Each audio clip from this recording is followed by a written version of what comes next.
So when we talk about passage to India, as I said, one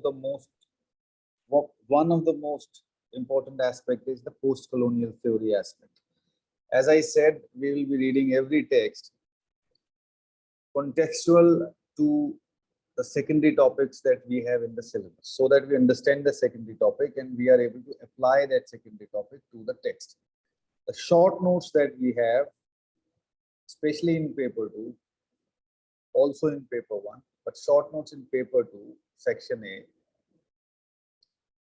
you have to only use the texts given in the syllabus to exemplify the topic.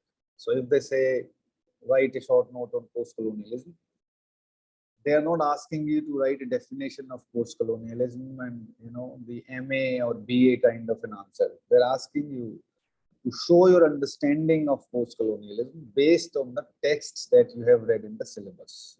Is that clear to everyone? That is one of the most important aspects if you have to understand this paper structure and format. Short notes, and in fact, every question that they're asking, even though in most of the questions, UPSC makes very clear, they give you the name of the text. But even if when they don't give you a name of the text and they just throw a topic at you, it is inherent that that topic must be explained contextually to the texts that you have read in the syllabus. Is that clear? So post-colonialism, we have multiple texts that you can use in your answer to talk about post-colonialism. One of the first in paper 2 is Passage to India. We will also have a house for Mr. Biswas. We'll have W.H. Auden's poem Partition, right? So relevant to the texts in the syllabus. Is that clear to everyone? Just you can do a thumbs up or whatever, and I'll know that you understand. Yes, sir. Now, what is post-colonialism? This is a copybook definition. As a theoretical approach, post-colonialism asks readers to consider the way colonialist and anti-colonialist messages are presented in literary texts. It argues that Western culture is Eurocentric, meaning it presents European values as natural and universal, while Eastern ideas are, for example, inferior, immoral, or savage. What does that mean? That means a couple of things in here. First, there is a principle called, I don't know whether I have used it, yes. The idea of Orientalism must be understood when you talk about post-colonialism. There was this guy, cultural theorist, Edward Said, who wrote a book called Orientalism, and this book came out in the 21st century. It's very late. It's not an old book. So he basically said that the entire cultural, literary, artistic, economic, historical, the whole canon, the way the world has been created in terms of arts, literature, cinema, culture, history, any kind of documentation, science, the world has been, the narrative has been divided into two parts. The construction has been done in two parts. The West versus the East, right? And the West has been presented as the superior and advanced and basically the norm. And the East, in the East, he talks about the Arabia, the Indian subcontinent, China. The East has been described or portrayed in terms of the narrative as extremely different and inferior and savages, both in terms of culture and their history and civilization. So there is a dichotomic device of West versus East that he calls Orientalism. So when we look at post-colonial theory, and we are looking at a text, so we're not bothered about anything else at the moment. We're only bothered about the texts that we're looking at, a Passage to India, for example. We would be looking for that divide. So when a Britisher writes a book about India, you would expect that book to present a Western/Eastern difference. right? You'd expect a Western versus Eastern narrative where the West, directly or indirectly, consciously or subconsciously, is portrayed as superior. And the East, in this case, India, will be portrayed as inferior. So the West is norm. White skin is the norm. The benchmark of beauty becomes white skin. The benchmark of successful human is a white male, right? And these things actually run very deep. These things run very deep. Even today, if you think about it, people who can speak fluent English are considered even in our society. You go anywhere across India, people who can speak English, they're considered better. At least they'll have the first mover advantage or the first impression advantage. Why? That is Orientalism in practice happening, the impact of that West versus East divide. Wherever the Britishers went, wherever the British Empire happened, this was instilled deep into the minds of the natives. So post-colonialism, as a theoretical approach, studies this, how this narrative was applied and how it works. And we have a text. In this text, we'll try to understand how this narrative is working, right?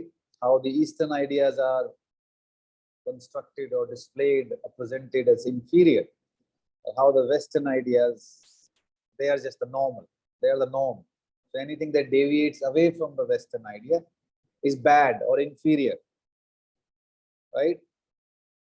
And you don't have to look far, you just look around your own society.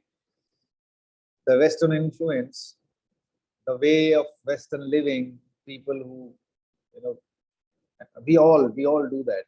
Look at our dressing, look at our food, look at our cultural changes. Everything that is Western is considered cool. That's the norm. Everything that is Indian or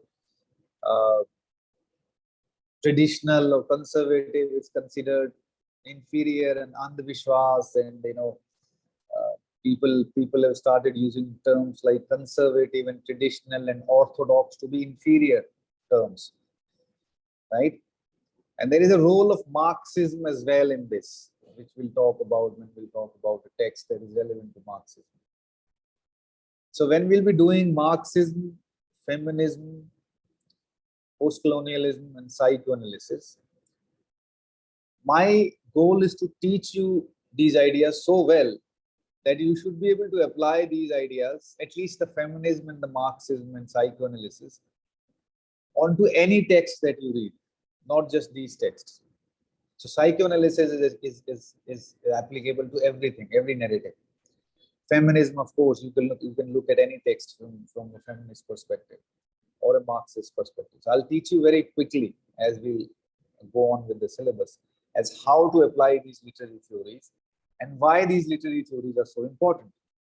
Because they give you a way of thinking, they give you a lens. And when, for example, you become officers, your primary skill set would be to understand narratives, because you'll be dealing a whole different kind of people. You'll be dealing with politicians, maybe illiterate politicians, maybe literate politicians, senior bureaucrats, junior bureaucrats, businessmen, entrepreneurs, poor people, the police, the administration, the judiciary, if you happen to be in the international services, then different. So you have to have that skill set of understanding where people are coming from. You should be able to understand their narrative, the layers of narrative. And these literary theories and these texts teach you that, train you to look at the same text from different perspectives, right? And you will be amazed that you can look at the same text from different angles. That what that gives you, that gives you the freedom to be objectively away from anything. So you can look at anything objectively. If you like something, you'll ask yourself, what do I like about it? And as a UPSC officer, you are going to be the top bureaucrats, top officers. You have to have a sensibility of all prevalent ideologies, left, right, center, religious, this, that, everything, economic ideologies, cultural ideologies, religious ideologies. You should understand all of them, but you should not be involved in any of them. You should be objectively right outside. You cannot be within any ideology. Otherwise, you won't be able to function as a neutral decision maker. Does that make sense to everyone? So that's how big, that's the big skill set that this optional and reading these texts, that's what it gives you. And it's a superpower.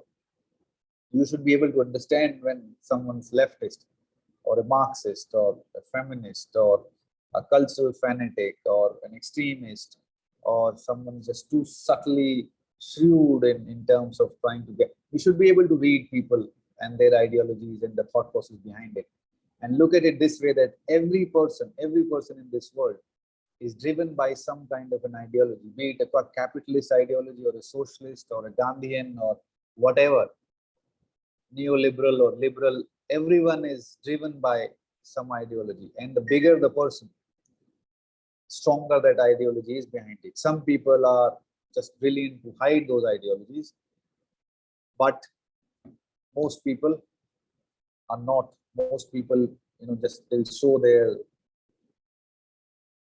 right away. Okay, everyone's in. Kavita, you are inside, right? I just got your message that you are still waiting. Okay, so does that make sense, everyone? Yes, sir. Yes, sir. I know it's a Yes, little. sir. Yes, sir. Okay. So let's. How will we look at a passage to India or any text? How will we do a post-colonial reading of any text? So we'll be looking at how cultural differences are represented in this text by the author. We'll be looking at what's the justification for imperialistic behavior of the British. British people largely, apart from the three primary characters, Mrs. Moore, Adela, and the school teacher, the principal. Apart from these three, most Britishers have been shown as a typical prudish, racist, uh, a very stereotypical representation of that of the British characters is there. So why is that? What is he trying to show? And are there any textual evidences of superiority of the West in this text? क्या PM Foster ने, अब दो चीजें हैं यहाँ पे, and that is the interesting part, because E.M. Foster is himself born and brought up in England. He went to all the top schools, typical top schools, and he grew up with that British Empire's ideology, right? He grew up with that idea of the West is superior, right? So, does he deep down believe in that idea of West is superior to East? Does he really deep down believe in that idea? And he's trying to not, and he's aware of it. But being an author, he's trying to not be pulled into that direction. He will write a text where West is superior and East is inferior. He's aware of that. So, one, is he aware of this, that he might be biased? So he's trying to control and not show off his Orientalism. One. Two, he is aware of the West versus East divide, and he is aware that he is part of that ideology, but he wants to look at this situation from a neutral lens. There are two things, right? Then the third question that we have here is that this question has been asked in 2016, and this is a very important concept to understand.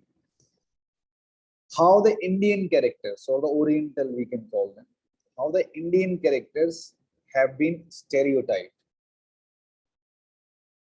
वो दिखाए गए हैं, तो inferior दिखाए गए हैं या superior दिखाए गए हैं या ह्यूमन दिखाए गए.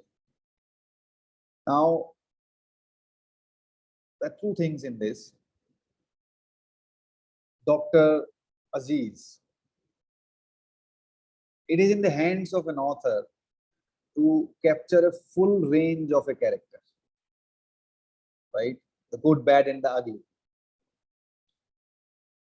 But what an author decides to include in his character definition, that is up to the author, right? Because author is creating that character. So when we read a book and you study a character and you, based on the book's character prototype, a stereotype, you understand that okay, Dr. Aziz has been defined like this, this, and this. He has been defined as a fundamentalist Muslim, educated, trying to be liberal, but deep down he is a typical Indian Muslim man. That's how he has been described and presented to us. Now, is that deliberate? क्या वो जानबूझ के उन्होंने उसको stereotype दिखाया है, या EM poster वाकई में उनसे मिस्टेक हो गई यहाँ पे and he got sucked into that oriental ideology कि इंडियन मैन है तो मतलब this is all I can see.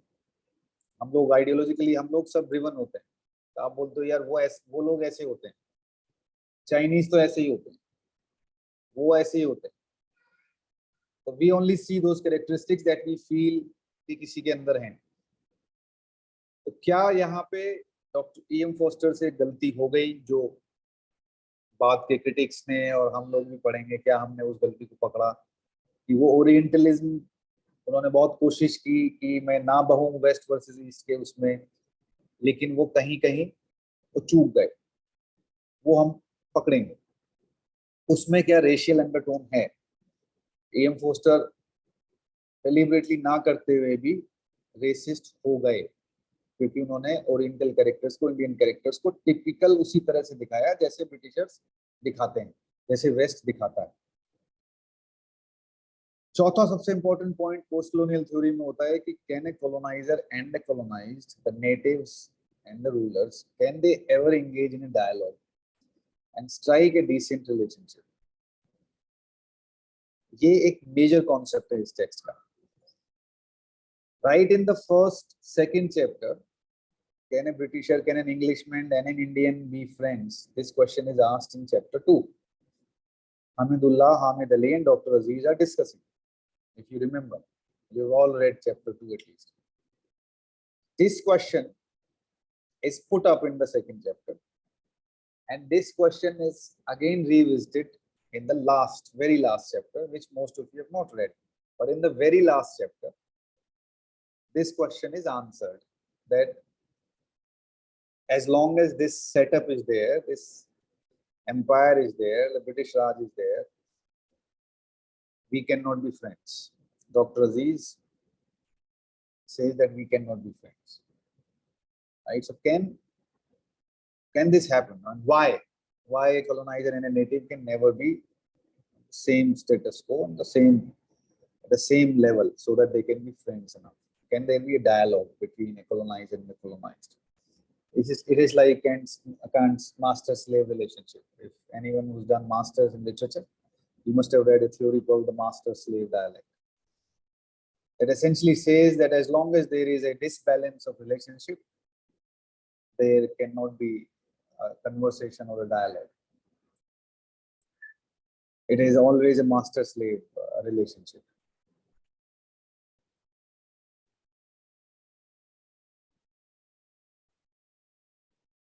Okay, अब आप सोच रहे होंगे कि ये वेस्ट वर्सेस ईस्ट का जो नैरेटिव है, ये क्या किसी ने बनाया? Was it carefully constructed?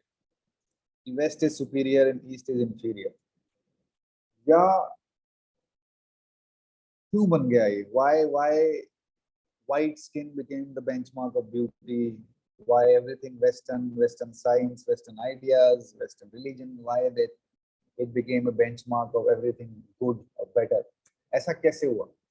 So primary driver has been colonization. imperialism and colonization is the primary driver of this narrative. Now, when you go out to conquer someone, right? If you need to conquer someone, leave alone एक पूरा country छोड़ दो आप, even if you have to go out and let's say you go to your personality test and after UPSC mains, you go to your personality interview. There is a board out there. You have to conquer them. You have to convince them that whatever you are saying has credibility and valid, and I am pretty solid about it. And so wherever you have to convince someone, you have to conquer them somehow. And they were going out to conquer nations and territories with force, but they soon realized, because colonization did not happen with the army. You know that, right? When the British Empire started in the very early 15th, 16th centuries, it was not led by the army. It was not led by the soldiers, just like it happened in India. The East India Company was not led by force. Initially, they were all businessmen. Initially, they were all entrepreneurs. They were all traders. So they would find a territory where they can make lots of profit and try to convince the local administration, the local kings, the local people that it's good business. And gradually, when they want to conquer them, they'll bring in they'll also show their might. So the concept of Sam, Dam, Dand, Bhed, they very beautifully applied this. They first convinced people of it's good business, so it's profit for both.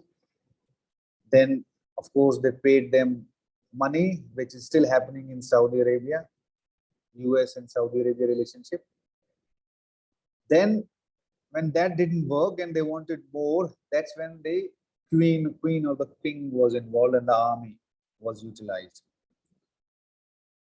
So this narrative was created over decades and centuries to systematically destroy the native culture. Now, I don't remember the exact figure. It has been widely documented now.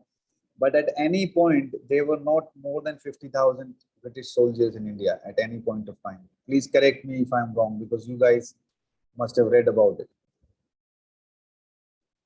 Has anyone got any number on that? How many British soldiers were there? Maximum number of British soldiers at any point of time during the British Raj?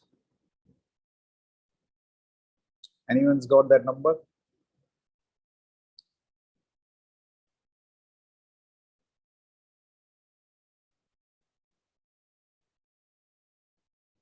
Kripa? Sorry, sir, not sure about the exact number. Yeah, it is somewhere around 50,000 British soldiers, including officers and administrative people. So imagine 50,000 people ruling over a population of around 6 crore. I think that was the population of India at that time. So we're talking about early 20th century. So 50,000 people ruling 6 CR, that is, I don't know what, 100 times, 1,000 times. How is that possible?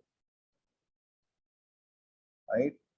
That was only possible to devastate and systematically destroy the native culture, make them feel inferior. Tell them that you are absolute shitholes. There is nothing good about you or your history or your culture or your civilization. You are the snake charmers. Look at your lifestyle. Look at us. Look at our guns. Look at our women. Look at us. Everything about us is superior. This is what superiority is. So they instilled that narrative of inferiority wherever they went. Because you cannot conquer people with might, with force. You can destroy them in their heart. Sanskrit was banned, and Sanskrit was basically people were made to feel that this is a backwardly absolutely useless language that nobody would be using in future. You have to learn English to be able to do anything, to be able to do anything. So Sanskrit was systematically sabotaged. Our education system was systematically sabotaged. When I used to hear these people, like a lot of right wingers, when I was growing up, I used to feel that this is all bullshit.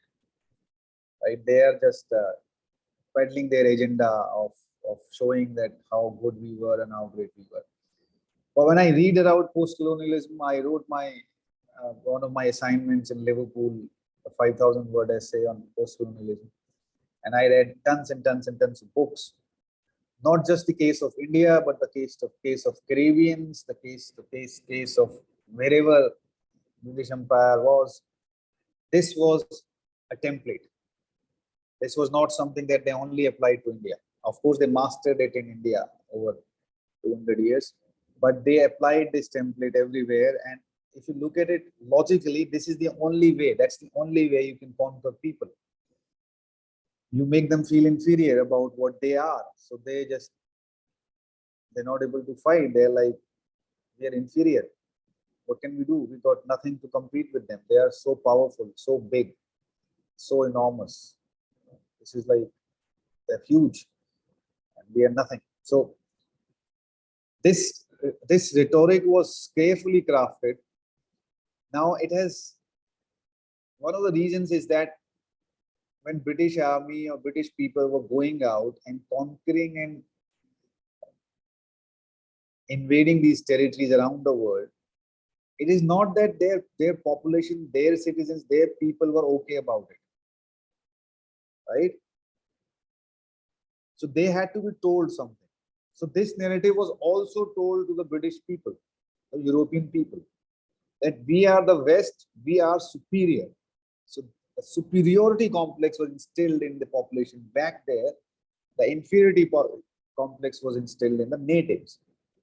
Now, even the officers' wives, they were like, they felt they were superiors. Why? They were not doing anything. The only reason they felt superior was because they were British. And I lived 7-8 years in England, and even though it's so far out, I could still see this difference. I could still see. They were like, they would be surprised if I did something well. They would be surprised initially that, how, wow, you speak brilliant English. So when you get that compliment, most of the Indian students were like blushing. Wow, itna bada compliment. I was like, I felt offended. I said, it is just a bloody language. I can speak my mother tongue, and I can't speak my mother tongue as well as I should be. I can read and speak and understand a bit of Sanskrit, and I can speak decent enough English. What's the big deal in this? But it was big deal for them because, oh, somebody from India, an Indian, can speak our language good enough. That is that Orientalism right there. Right? And I told them that your language is so stupid that anyone can master it in 6 months. You try doing that with Sanskrit. That is the complexity of our culture and our language. You try learning Sanskrit, and it will take you years and years and years. So it was both ways. I think, which I think the most important purpose that this rhetoric served was, how do you get people, soldiers, to come out and terrorize people and invade people and kill them and treat them the way they did? What do you think? All British men were ruthless? All British men were bad or evil? No, it is only a minority of top officials, just the rulers. The soldiers, the other people, the administrators, there's so many stories around. We have a wonderful in Lord Jim. When you read Lord Jim by Joseph Conrad, you'll see Jim again. He was a British Empire's European Empire's officer, and he was a humane. He was shown as a very humanly character. And there are tons and tons of such stories all over the world. Good men. So these people, these soldiers, how do you motivate them? And they were, really just recruited days or months before the trips to India. They were not even, most of them were not even trained soldiers. They were only officers who were trained, and they would just recruit in the beginning. Then obviously later on they recruited all the Indian soldiers. But initially, so how do you tell your people to be willing to go to war? You need an ideology. So this was told to them that we are superiors, they are inferiors, they are savages, they are barbarians. Africa is still stereotyped like that, right? Even in the minds of people in India, when we think about Africans or Africa, we know very little about Africa, and we think that Africans are mostly tribals, or very backwards, But you look at, if anyone's read African history, I read a lot about African history and African culture and civilization. They're probably as enormous and as wonderful as Indian civilization. But Africa was termed as a dark continent. So you tell your people that we are going out there, and now add a bit of religious ideology as well. You tell them that we are going out there to save them. Right? These are barbarians, savages. So we go out there, we teach them, we educate them, we give them a sense of civil society, science, advancements. So this is what we're going to do with these people. And we are on a good mission. And with religion coming in, a group of people called evangelics, they peddle this together.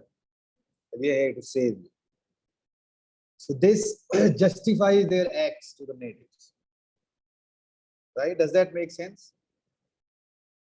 Or am I boring you too much today? You must have expected an interesting first class. No, sir, it's not that. Okay, this is heavy stuff, but don't worry about it. It will make sense when you'll read the rest of the text, because I'm giving you all the pointers to think when you'll read this text. So the basic sum total formula of post-colonial theory is that they're severely different / inferior. That is why the relationship cannot be at par. And this seems to be E.M. Forster's primary agenda in this text. Exploration of the possibility of a genuine relationship between the two. क्या एक अंग्रेज में और एक Indian में दोस्ती हो सकती है? क्या एक colonizer और एक native में relationship या दोस्ती हो सकती है? And he comes to the conclusion towards the end that no, it cannot happen. And he indirectly, because he is such a brilliant author, he indirectly blames this on the Britishers or the colonial setup. He basically is telling you that this state of India that you're reading in my text. So when you start this text, the very first line, Chandrapur, there is nothing extraordinary there. He uses the word extraordinary in the first chapter at least 2 to 3 times. There is nothing extraordinary. There's nothing extraordinary here except some caves, and they are 20 miles off, 50 miles off. Right? That's how he starts. So whatever the picture that he's showing in this text is trying to show a snapshot that he felt when he visited India, and he's presenting it as is. And he tells you that this is because of the Britishers. Now, he could not do it openly, right? You have to understand, he was writing in 1920s at the peak, not the peak, but at the height of British Empire. And he was writing in England. And this text was written for the European audience. You understand his problems.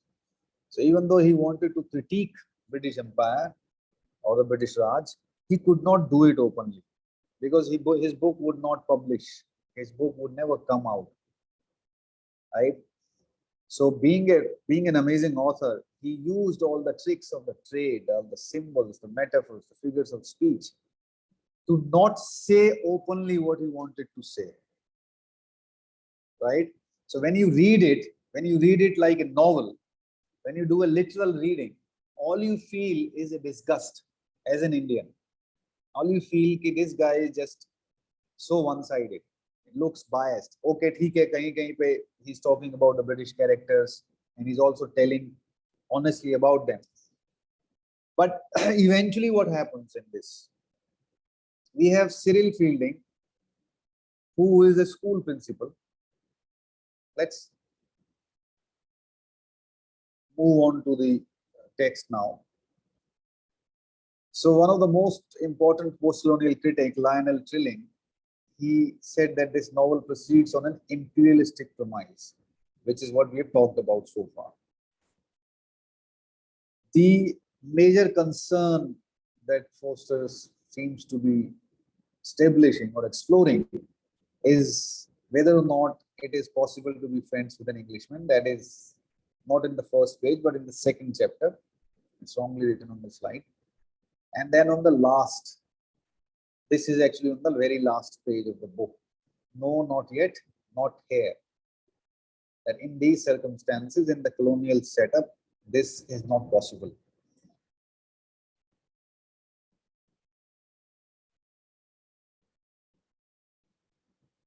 Okay, I'll come to that in a bit. So let me quickly show you a character sketch of characters. We have Cyril Fielding, who's a school principal. Basically, he's an educator, a typical colonial character, because the colonialists came to wherever they went to enhance the lives of the natives, to educate them, to teach them, to civilize them, right? So Cyril Fielding fits into that stereotype nicely. Then we have Mrs. Moore, an elderly, liberal, spiritual, religious person, an open, worldly soul. Then we have Adela Quested. Adela Quested is shown as a confused feminist. And we've had a question on Adela as a feminist. Whether do you think that she's a feminist or not? But Adela is a strong character, according to me. I feel she's strong enough because she decides to come visit and spend time with her fiance before committing to get married.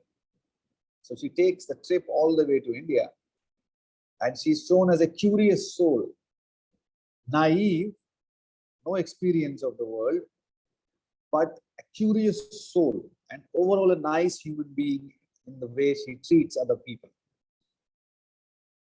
Then we have Indian characters. Then the rest of the British characters are stereotypical British characters. Then we have Indian characters, Dr. Aziz, who represents one major ideology, Indian ideology. Then we have Dr. Godbole, who represents the other major Indian ideology. So if you look at the character map, Foster has very stereotypically designed this book. We have a liberal, secular British character. We have a naive British character who's curious, open to everything, but eventually she has a bad time in India. Then we have Mrs. Moore, who's an old soul, open to explore, but she also does not survive India. You know, there is a question about the symbolism of around the death of Mrs. Moore.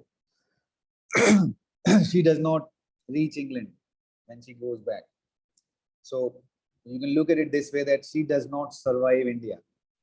Adela Quested does not survive India, as in she remains alive, but she goes back with a very bad experience. So India is very harsh on them, very difficult. Cyril Fielding tries his best. He's shown as the best character of the entire text, but he's not given a chance by Dr. Aziz or Godbole. So he goes back disappointed. So he's shown as a very good, positive character. Now, Professor Godbole is shown as a very traditional fundamentalist Hindu, Brahman, with his eccentricities, very typical, stereotypical. Dr. Aziz, again a very stereotypical Muslim, though he wants to be liberal, he's a doctor, he studied science, and he aspires to like the Britishers, but he remains very stereotypical and very conservative and traditional. So Foster has very stereotypically designed the character map. Being an author, I can tell you that why it is important to have stereotypical characters. Because people only understand and move forward in a text or in a novel with characters that they can identify, characters that they feel comfortable with, characters that they are familiar with. If you create a character that is completely different than anyone you've ever seen or known, if you create a character like that, it'll be very difficult as a reader to move forward with that character. So great authors always create stereotypical characters. Great Hollywood films, any great Hollywood film that you might have seen, any great book that you might have read, if you go back, you will have stereotypical characters that are very typical. But then the difference between great authors and average authors is average authors stay with that stereotypical characteristics of a character. Great authors make those stereotypical characters individuals.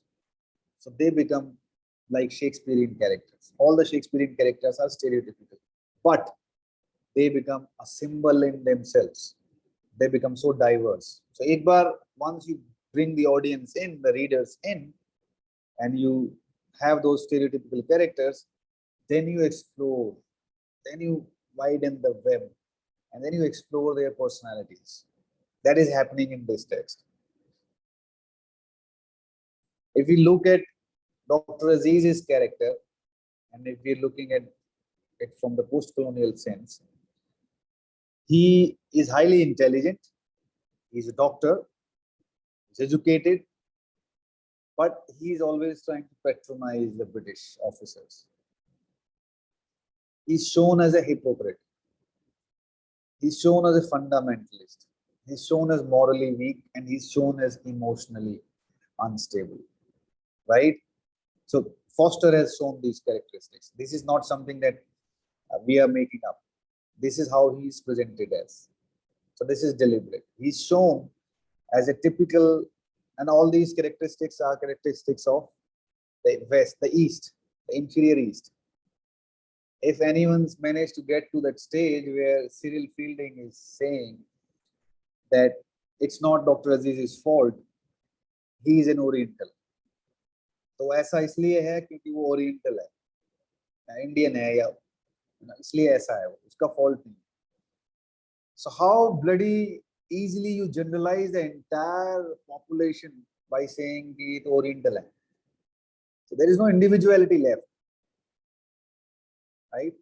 So that's how Foster presented this character in a typical, stereotypical Eastern inferior character, despite him being a doctor and highly educated, very intelligent character.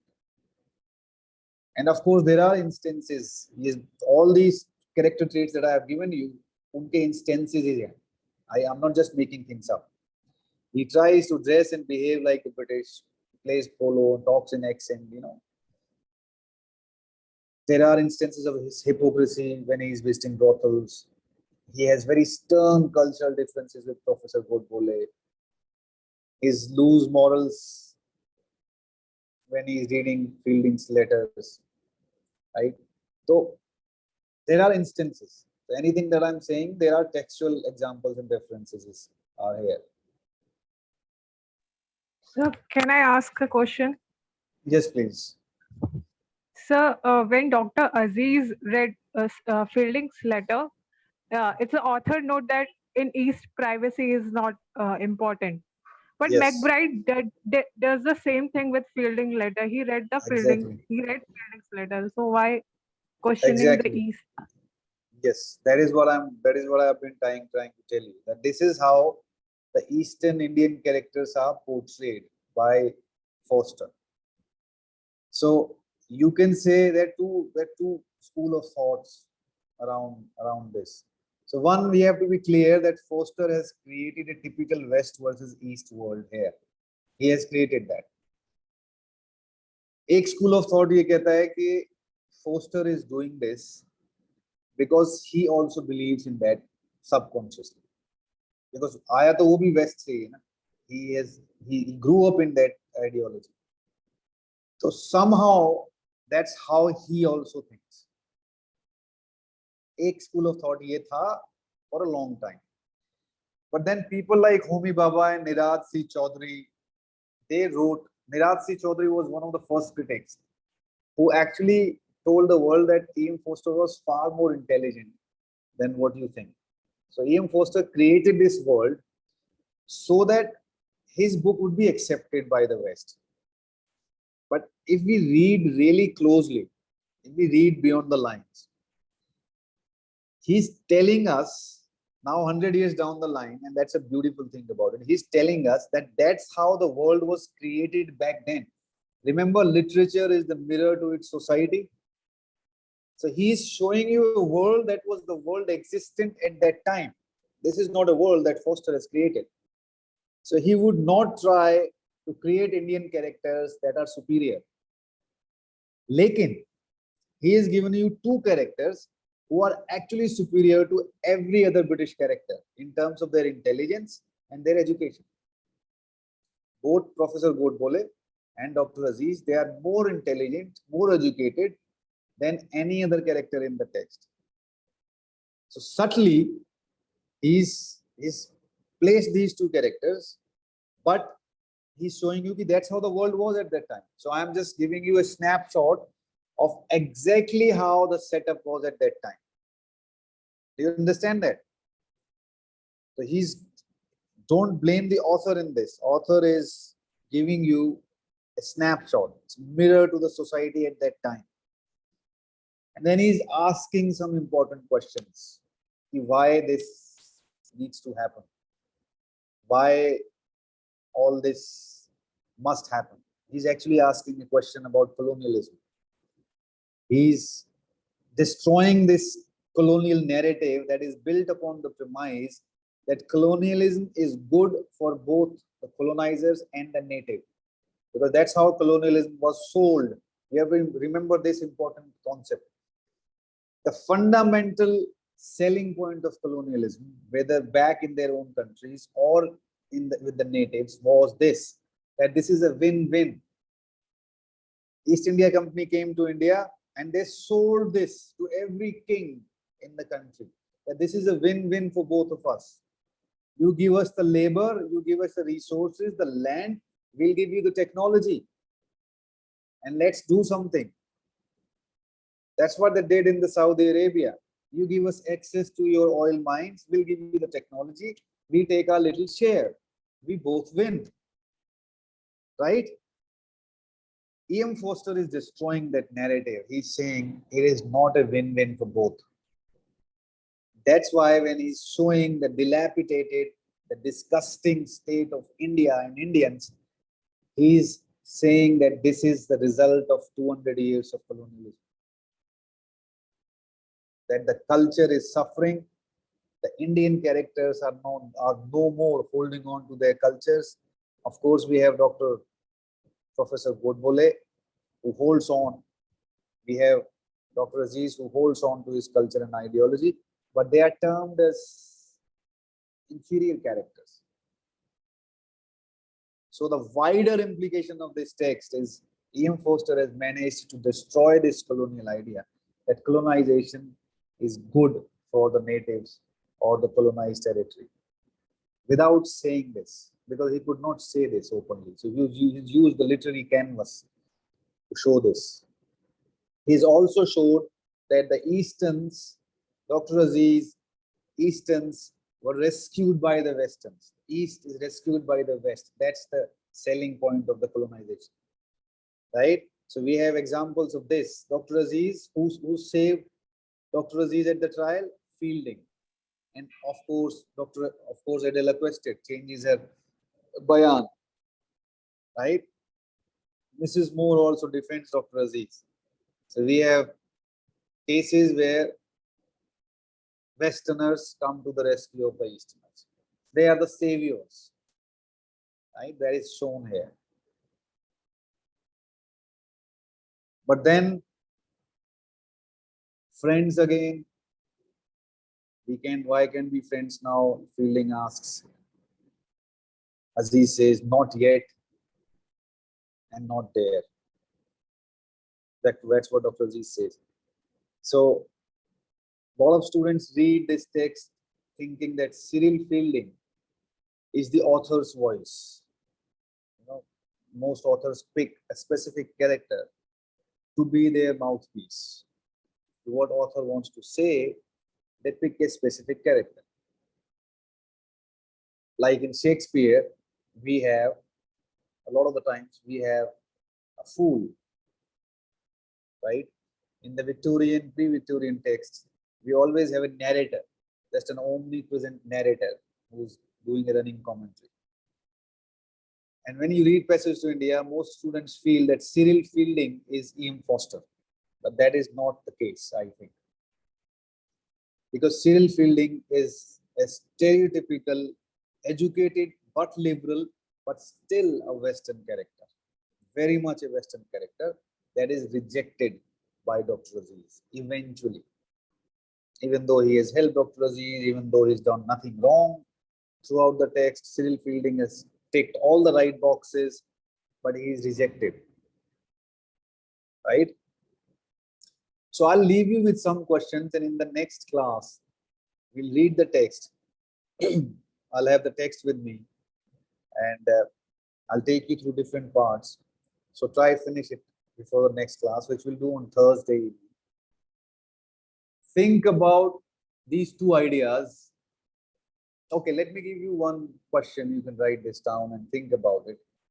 This is the India of 1924, and there were a lot of political movements happening in India at that time. We had all the superstars of the political freedom struggle, including Mahatma Gandhi and Sardar Patel and everyone else. Do we have a single mention of any of this in the text? Why not? Because as I said, everything that is happening in the text is deliberate. So everything that should have been there, but is not there, even the omissions, that is deliberate. Why? Have you noted down this? Why is there no mention, no reference to the freedom struggle of India or any characters? Jallianwala happened in 1919. Nothing. That's one thing. Second thing, have you noted it down? Yes, sir. Yes, Okay. yes, sir. Second thing, when you will be reading the entire text, as we discussed so far, now you have to keep your mind open to that West versus East narrative. He describes Chandrapur in an absolutely disgusting manner. And in the same first chapter, when he moves on to the area where the Britishers are living, the same area of Chandrapur has been described in a different tone. Why is that happening? That contrast. In the first chapter, there is a metaphorical reference to the Queen and the British Raj. He uses certain terms without naming them. I can give you a hint. It's towards the back of the first chapter. I want you to find those metaphors and symbols out, where he refers to the Queen, to the British Raj, how he describes those. Then I think in chapter 12 or somewhere, he's describing Western architecture. And he describes Western architecture as perfect, beautiful and perfect and no flaws, versus the Eastern architecture. Again, there is an example of this West versus East. And I want you to find out, we have a major question that UPSC definitely asks every other year. And you must prepare that question is, what happened at the caves? I asked this question in my test series and I just asked this like this. What happened at the caves? Now, if you were to get 3 marks out of 5 marks out of 20, you would write a running commentary of what happened at the caves. You will write कि ऐसे ऐसे गए, ये हुआ, ये हुआ. That is not the question. When UPSC is asking you something, they are not asking for a literal answer. They are basically asking the cave section में हुआ क्या? Are you able to critically assess what happened in terms of the symbolical and metaphorical references? क्या हुआ? That brings me to the next thing to keep in mind. Why has E.M. Forster structured the text in 3 parts? Mosque, caves, and temple. What is the symbolism behind this, or behind this structure? And he has talked about this. If you can go and find what E.M. Forster has to say about the structure of Passage to India, you might find some articles, but try to understand it from your own perspective. Mosque, caves, and temple. I'll give you a hint. Mosque is a place where people of similar faith and ideas come together in harmony. Caves somehow symbolize India's ancientness, that part of India that a Britisher or a non-Indian can never comprehend, no matter how liberal, secular, loving, open they are. It's that part of a native country that a colonizer can never comprehend. They should not even try. And the temple, what happens in the temple part? We have the rains, we have Gopala's procession, and things again come together and kind of come to a close. And in the beginning, we have extreme heat and summers, and towards the temple section, we have monsoons. In the first part, Professor Godbole is invoking God. He's singing this bhajan in Fielding's Tea Party, Come Gopala. And in the third section, Gopala comes. So you have to tie in these knots. Does that make sense? Because now my tab is zoning out in 2%. Quickly tell me if all this makes sense to you and you can work with these ideas and think about this text. Yes, sir. Yes, sir. Yes, sir.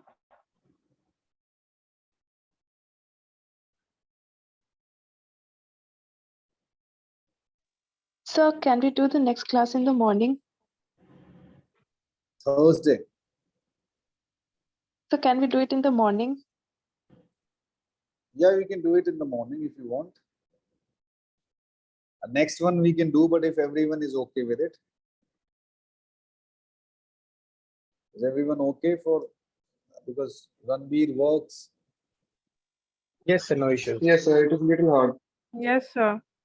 So we can do 7:30 in the morning. Thursday, 7:30. But will you be able to read the text by then? You have to. Yes, sir. So read it, keep these ideas in mind, think about them, and then we'll finish the text and look at the questions. I'll give you some questions to start writing. Okay? Hello, sir. Sir, could you provide the PDF with us? Yeah, I'll share this one with you after the class. Okay, sir. Okay? I have a question, sir. Yeah. Yes, sir. Like I have got this book from the fingerprint classes. Is there a difference if we buy from a different publication for any book? What is it again? Say again. I didn't get it. So if a book is available by different publishers,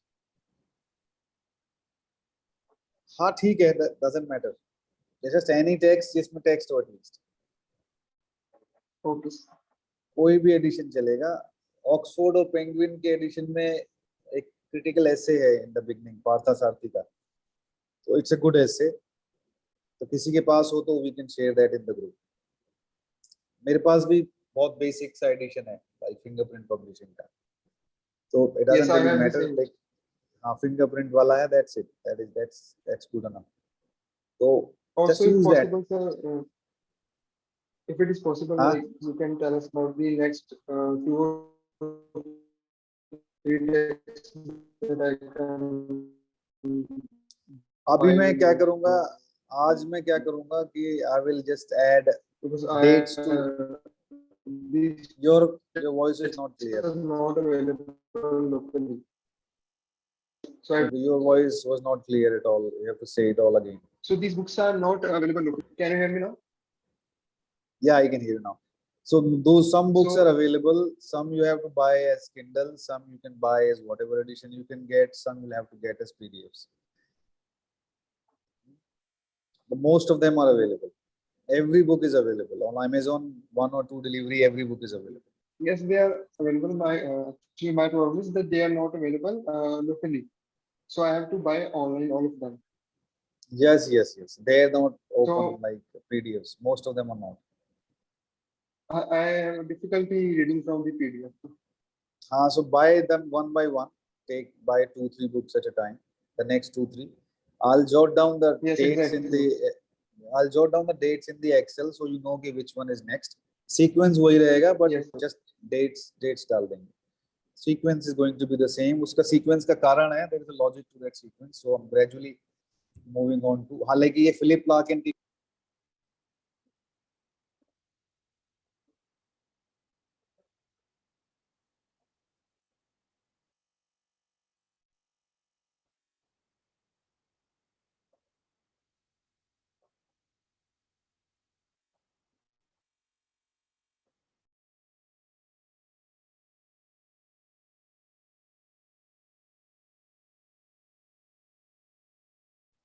So is there anyone writing mains this time with English?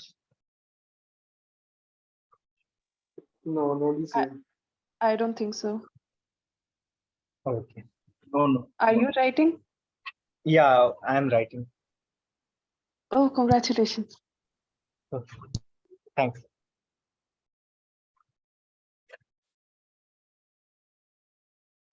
How was the prelims this year? Prelims was on the unexpected side. Last year also I cleared comfortably, but this year it was totally unexpected. Basically, the CSAT part, it was very frightening. I'm from engineering background, but I was on border. Luckily, I cleared. I don't know how. Wow. Yeah, and I would request everybody out here to pay serious heed to CSAT, because that is that will be very painful experience if at all you fail in CSAT. This was your second attempt. Yeah, this was my second attempt. How did you manage to clear it, man? I found the prelims so difficult this time. Yeah, even I did not think of clearing it. I was on border on CSAT, but GS I managed because I had 1 year experience and I played on the front foot basically in the GS part.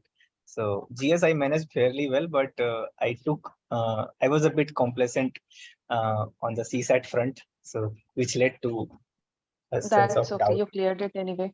Acha, so Yeah. last year also you wrote mains, na? Yeah, I did. How was your English marks? English marks, I prepared only 1 month because I had not prepared for mains before the prelims. So I had only 1 month to prepare for English literature, and I am not from a literature background. So I managed only 94 marks in paper 1, and I scored like 130 odd marks in paper 2. So And how did you Good. prepare it last year? I don't know how I prepared. I just went some of the basic text. Like there are 14 novels. I read only 4 novels because in the limited span of time, I could only manage 4 novels. For others, I watched certain movies. I read a few summaries and I went on to write the exam. So it was a mockery of an attempt, the first one. But 130 is pretty good. I think Yeah, engineers have an edge here in the sense that they don't write very usual answers that the English literature background people write. So you have a fresh Yes. perspective. yeah, that's true. And also last year I had not signed up for any mentorship also for English. So it was basically all of my effort. So it would have been possible that there was a fresh perspective to my answer, especially in paper 2, which fetched me like 130 marks, which is somewhat equal to the marks scored by the English topper this year. So even I did not expect it that I would get 130 marks after 1 month, one month of preparation. And I was so I did not prepare for, I did not write a single answer. I wrote the first full length test of English in the actual exam. So such was my scenario. Wow. Okay, And that then too you with no are background. really smart. Really smart or really foolish? I don't know what to say. Now, if you're getting 130 without studying, what else can you call that? Yeah, and also because I am a working professional, so I could not have expected much. Even in this attempt, I'm with my job, so I don't know how will I manage this. But management is the part and parcel of this preparation, and once you get into services, also you have to manage X number of things which are at your disposal. Yeah, okay, all the best for your mains. Thanks, guys. Even I should say this out and loud that you people have been very brave enough to choose English literature as an optional, because most of the people with so decent background in English who have done their masters or who have done their PhD in English, they do not have this audacity to say that they will opt for English literature as an optional. So half battle is already won. You have made a very brave decision, and even And why you made that every decision? And I why don't you know made why. that decision? I don't know why, You are because engineer. I'll share an interesting perspective, because I started my preparation last year in January or January. So I knew that any optional I had to take, it has to be that optional which can be completed in a matter of 1 and a half months. Because if I clear prelims, so luckily I cleared prelims last year. So English was the only way forward. Because any other optional would require minimum of 3 to 4 months, which I did not have, considering that I had also not completed other topics of mains. So English gives you that leeway that you can complete it if you have a genuine interest in the subject and it does not feel like reading. So I opted Yeah, for it. right.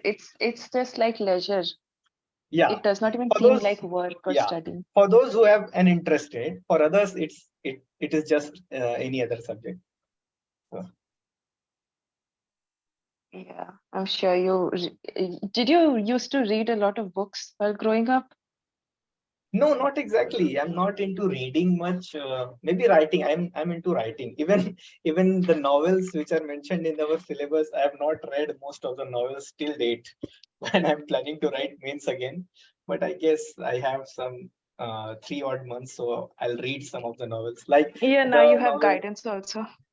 Yeah, Tess of the D'Urbervilles, that Pride and Prejudice. I saw movies only, and I wrote the exam. Uh, This is exactly what I did in my college days, just watch movies. yeah, so we engineers take exams like UPSC, like college exams only. So, Yeah, so I think you need to teach us how to clear prelims. I find that अच्छा, so difficult. yeah, Yes, of course. please. मतलब हाँ, prelims के लिए तो मतलब I have some certain things जो कि मैं आप लोग से share कर सकता हूँ. Subject wise मैं share कर सकता हूँ. So if you guys want any sort of mentorship, then I'll be there for you. Considering कि हम लोग की family एक है in terms of our optional, तो मैं बिल्कुल share करूँगा. And sir, how हाँ, do you क्यों? manage your time? यार क्या टाइम तो यार मैनेज करना ही पड़ेगा ना यार. क्योंकि देखो मेरा ऐसा मानना है कि लाइफ में तुम जिस भी पोजीशन पे रहो, तुमको ऐसा लगेगा, ऐसा तुमको फील होगा कि तुम टाइम मैनेज नहीं कर पा रहे हो, मतलब तुम्हारे पास बहुत टाइम है, तुम उसको अच्छे से यूटिलाइज नहीं कर पा रहे हो। समथिंग कॉल्ड पार्किंसंस लॉ, मतलब time tries to fill the limited amount of space you have. तो जिस भी तुम पोजीशन पे हो, तुम सोचो कि अगर तुम्हारे पास दिन में अगर 7 घंटे भी हैं, तो उन 7 घंटों को तुमको अच्छे से यूटिलाइज करना है। बाकी वो जो 17 घंटे हैं, उसका जो गिल्ट है वो उन 7 घंटों में नहीं आना चाहिए। और एक और एडवाइस ये है कि one thing at A time लेना बहुत जरूरी होता है। कई बार ऐसा होता है, खासकर प्रीलिम्स की प्रिपरेशन के दौरान, कि जब हम पॉलिटी तैयार करते हैं तो इकोनॉमिक्स का गिल्ट सताता है, जब इकोनॉमिक्स पढ़ते हैं तो आर्ट एंड कल्चर याद आता है। तो नहीं, ये मतलब ऐसा मानना होगा कि these things are very natural, we guys are human beings, robot नहीं है हम लोग। तो वो गिल्ट फैक्टर तो आएगा ही, लेकिन बस आपको उसको ओवरकम करना है, आपको रिवीजन पे रिवीजन करते जाना है। और at the end of the day आपको ये विश्वास रखना है कि भले ही आज मैं पॉलिटी पढ़ रही हूँ तो मुझे इकोनॉमिक्स नहीं याद आ रहा है, लेकिन फाइनल एग्जाम में मुझे याद आ जाएगा। ऐसा फेक, वो जो 3 इडियट्स में बोलता है ना कि अपने दिल को बेवकूफ बना के रखो, ऐसा बेवकूफ बनाना बहुत जरूरी होता है। नहीं तो आप you are already, if you think before prelims, if you think even once कि I am not going to clear prelims, then definitely you are not going to clear prelims. लेकिन अगर आप सोच रहे हो कि हो जाएगा, तो शायद हो जाए। तो specially in this day and age जहां prelims is the decider, prelims पूरा डिसाइडर हो चुका है। प्रीलिम्स जिसका क्लियर हो रहा है, समझ लीजिए कि वो बहुत he is in the game. Specially 2 साल से जिस तरीके का पेपर आ रहा है, so you guys have to take prelims very seriously, specially CSAT.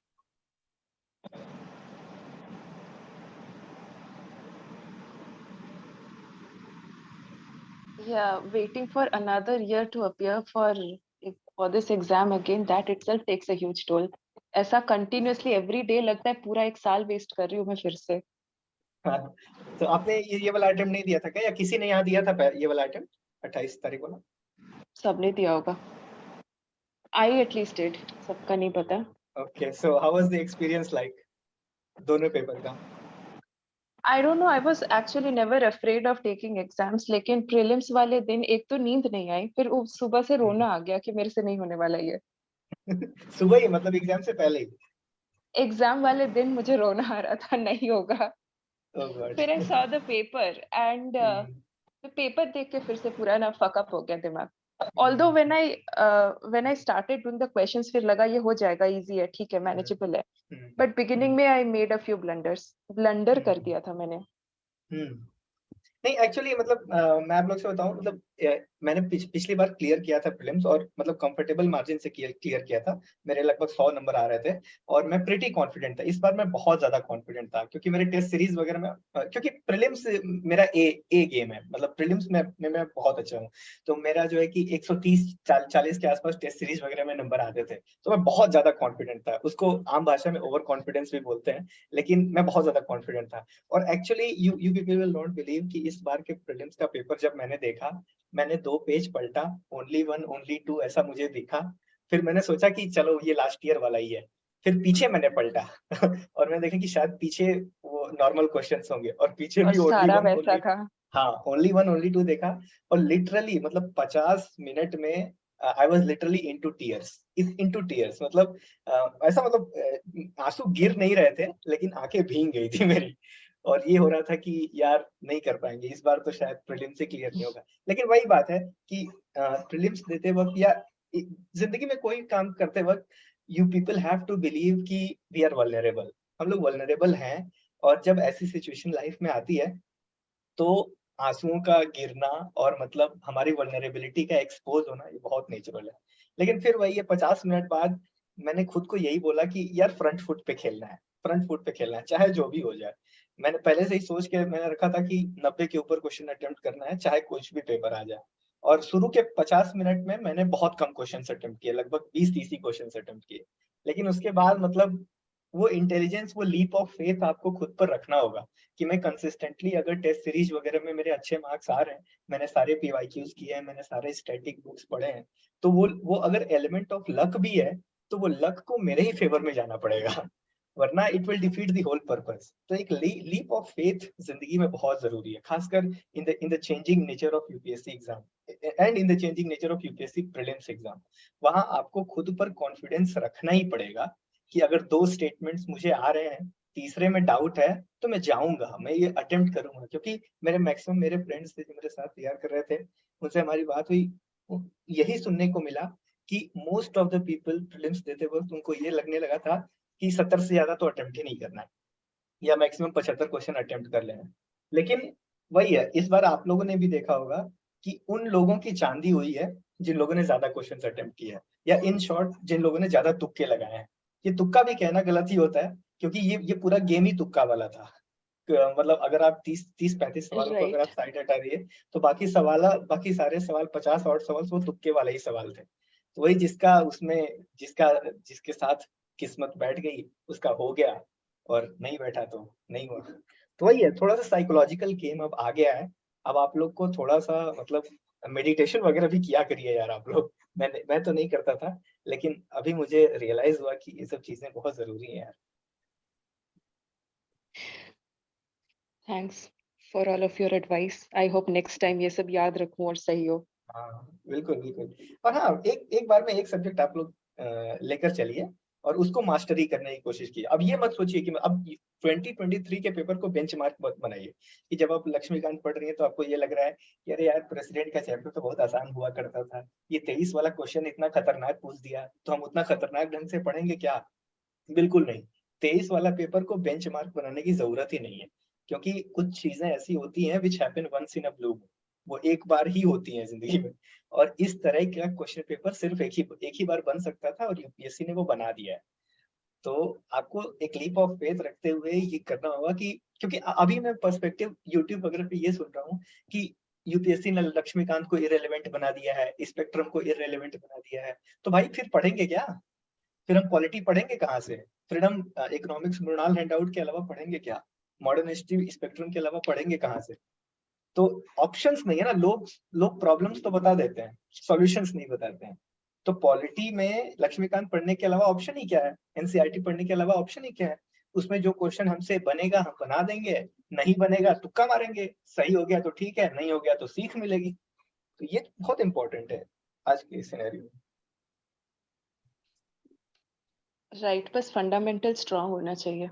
बिल्कुल बिल्कुल। देखिए आप फंडामेंटल से ही कितने सारे क्वेश्चंस लोग कह रहे हैं कि मतलब पीवाईक्यू से क्वेश्चन ही नहीं आया है। ऐसा देखो, कॉन्स्टिट्यूशनल गवर्नमेंट का क्वेश्चन आ गया, रेगुलेटिंग एक्ट का क्वेश्चन आ गया, बुद्धिज्म स्तूपा वाला क्वेश्चन आ गया। वो लिटरेचर के दो किताबें पीवाईक्यूज में आपको मिल जाएंगी, लगभग 10-15 क्वेश्चन लगभग आपको पीवाईक्यू से इंस्पायर्ड मिलेंगे।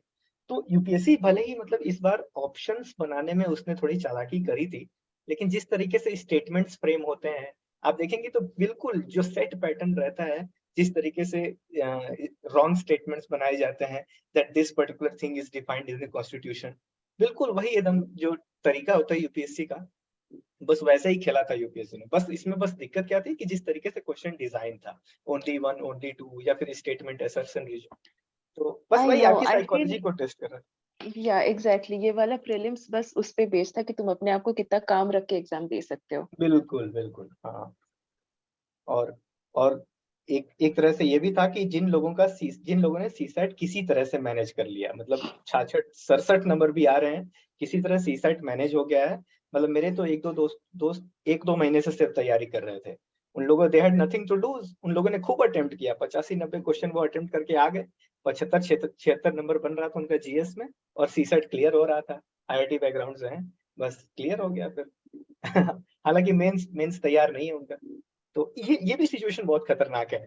कई बार ऐसा लगता है ना कि हम प्रीलिम्स की तैयारी करते हुए कितना ओवरवेल्म हो जाते हैं कि हमको लगता है कि प्रीलिम्स के अलावा और बाकी एग्जाम ही नहीं है, लेकिन ऐसा नहीं है, ये भी काउंटर प्रोडक्टिव होता है। आपको प्रिपरेशन नहीं, पूरा इंटरव्यू तक करना चाहिए एकदम प्रिपेयर। हाँ, इंटीग्रेटेड रहना बहुत जरूरी है, और शुरू से ये सोच के चलना पड़ेगा कि इंटरव्यू तो खैर बाद में फिर सोच सकती हैं आप, लेकिन प्रीलिम्स और मेंस बेसिकली आपको इंटीग्रेटेड ही लेकर चलना पड़ेगा। क्योंकि मैक्सिमम लोगों को मैं सुनता हूँ कि अरे प्रीलिम इतना हम लोग मेंस आंसर राइटिंग कर रहे हैं, कोर्स ज्वाइन कर रहे हैं, प्रीलिम्स ही नहीं होगा तो क्या? तो अरे भाई प्रीलिम्स हो भी जाएगा तो क्या? अगर तुम सिर्फ प्रीलिम्स की तैयारी कर रहे हो तो प्रीलिम्स अगर हो भी गया तो क्या? मैंने ये गलती करके देख लिया था पिछली बार कि मेरा प्रीलिम्स हो गया, हमको लगा हम आईएएस बन गए। क्योंकि मेरी इंग्लिश अच्छी थी, मेरी इंग्लिश अच्छी थी और लिटरेचर 1-2 महीने में खत्म हो ही जाता है। हम अपने मन में आईएएस बन चुके थे कि यार पेपर राइटिंग स्पीड भी बहुत अच्छी है, सब पेपर क्वेश्चन लिख कर आ जाएंगे, मेरा मेंस हो जाएगा बस, बट आई फेल्ड। तो वही है कि आपको कंपटीशन का अंदाजा होना बहुत जरूरी है, स्पेशली इन मेंस। आपको बहुत प्रैक्टिस करनी पड़ेगी। Nothing is going to be easy. अगर प्रीलिम्स हार्ड है तो मेंस सुपर हार्ड है। और आप लोगों ने ये पाथ अगर खुद के लिए चूज किया है तो you people are brave enough. I don't know brave और फूलिश। तुम्हारा मेंस का प्रिपरेशन कैसा है? इस बार तो रिलेटिवली बढ़िया है, इस बार रिलेटिवली बढ़िया है। पिछली बार तो मैंने कोई टेस्ट सीरीज वगैरह भी नहीं ज्वाइन किया था, लेकिन इस बार जैसे हर्षित सर हैं इंग्लिश के लिए, और भी बाकी 1-2 जगह से टेस्ट सीरीज में भी थोड़ा एक्सप्लोर कर रहा हूँ, तो मतलब अच्छा करूंगा मैं इस बार। प्रीटी चलो, बहुत कॉन्फिडेंस है, अच्छी बात है।